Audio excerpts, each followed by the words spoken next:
Now, whether you're new to the DIY lawn game or you're a seasoned vet, you know that there's an abundance of similar products available on the market from various companies that are all trying to get our attention and ultimately our money.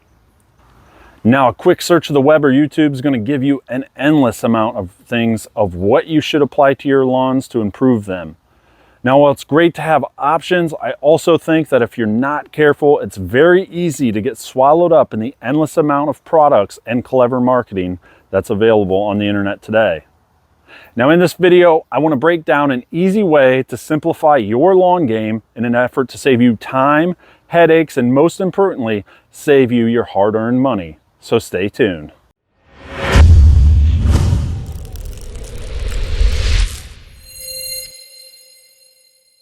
Now, while it's nice to have options to improve our lawns, there's really only 3 things that you need to focus on to have a great looking lawn. Now, I want to give you a little disclaimer here before we get into the video. I would say stop trying to chase the perfect lawns that you see on YouTube and Instagram. Now, I'm here to say no lawn is perfect. Every lawn, even the ones that look perfect, are going to have problems every season, and Mother Nature will always win no matter what. End of story, period. So you're always going to battle Mother Nature, and that's why I always love to show you the good and the bad in my own lawn to be as realistic on this channel as possible, so you can realize that even people with decent lawns have issues every season. Now, have realistic expectations and be patient. As I always say, lawn care is a marathon and not a sprint. Now, with that said, let's get into the video.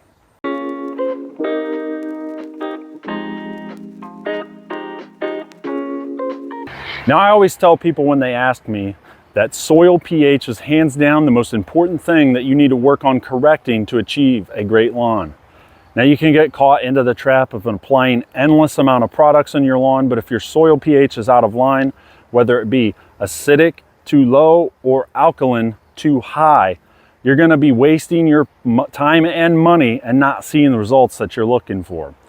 Now, I continue personally work on lowering my pH. I've done this over the last several seasons, and the more that I work on lowering it by applying the elemental sulfur to my lawn for that alkaline pH that I have, the better results I'm starting to see from the products that I'm putting onto my lawn. If you want more detailed information on soil pH and how to correct it, check out the video in the corner above that I did last season that goes into more detail on this subject.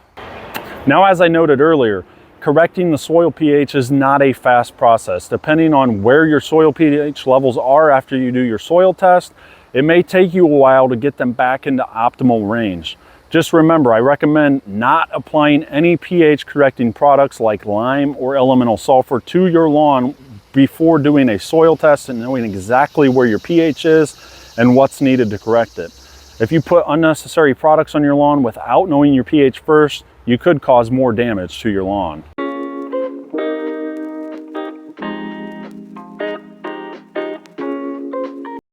When I started working with the 2 project lawns this season, we could have went in 2 different directions. We could keep it simple, or we can make it very, very complicated. Now, we opted to keep it simple to avoid getting the novice project lawn participants from getting overwhelmed and discouraged. Now, many of you get a soil test, you see the results, and you try to focus on fixing everything at once, which I think is a big mistake and will cause you not only to get overwhelmed, but frustrated when you don't see instant results. This is going to be costly to you by purchasing tons of products that you don't need, and you're going to be applying a lot of things to your lawn, which in reality you don't really need. Now, this is why I like to keep it simple and focus primarily on the nitrogen, phosphorus, and potassium fertilizers, focusing on those macronutrients, depending on your soil test results, to give a continual feed on the lawn throughout the season. Now, I encourage you to do some research and pick a few products or fertilizers that you personally like or want to try and give them a shot throughout the season. You can find many products that have included micronutrients into these macronutrient fertilizers, so you can get a more of an all-in-one type of product to put down on your lawn without getting overwhelmed and buying many unnecessary products. Now, keep it simple, be consistent with it, and I assure you, you're going to see results over time.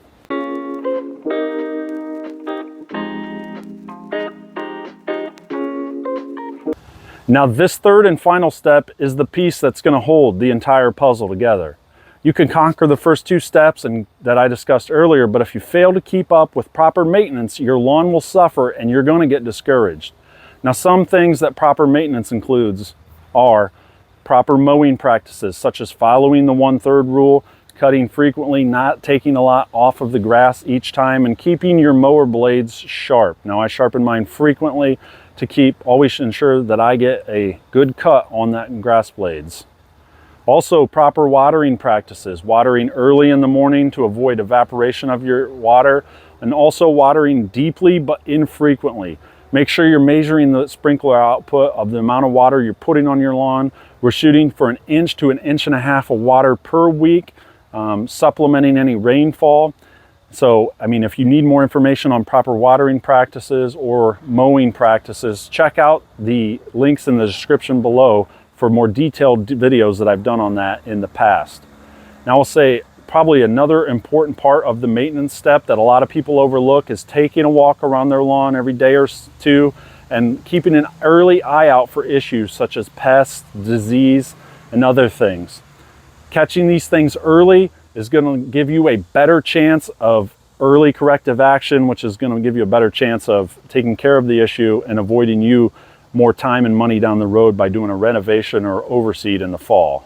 Now you may think this sounds like a lot of work, but I can tell you that you can make this as involved or laid back as you want to. Contrary to popular belief, you don't have to go out and spend every day in your lawn, and you don't need to spend a fortune on products to have a nice lawn. If you just do the bare minimum of proper maintenance, mowing frequently, and feeding that lawn and keeping up with good watering practices, you can have a nice lawn without spending a lot of time out taking care of it. Now, like I said earlier, don't aim for the perfect lawn if that's not in your wheelhouse. Don't bite off more than you can chew early on. Now, if this is something that you desire to do, just have realistic expectations and know that you're going to need to put in a lot of time to achieve that, but anything is possible. Now, if you're looking for some helpful resources on how to achieve these 3 steps, check out the videos that I linked in the description below that I've done on the channel in the past that go into more detail on each of these steps. And as always, don't ever hesitate to reach out with questions. Now, if you found this video helpful, please hit that like button, drop a comment down below, and consider subscribing to the channel so you don't miss out on future content. I appreciate you watching, and I will see you next time out in the lawn.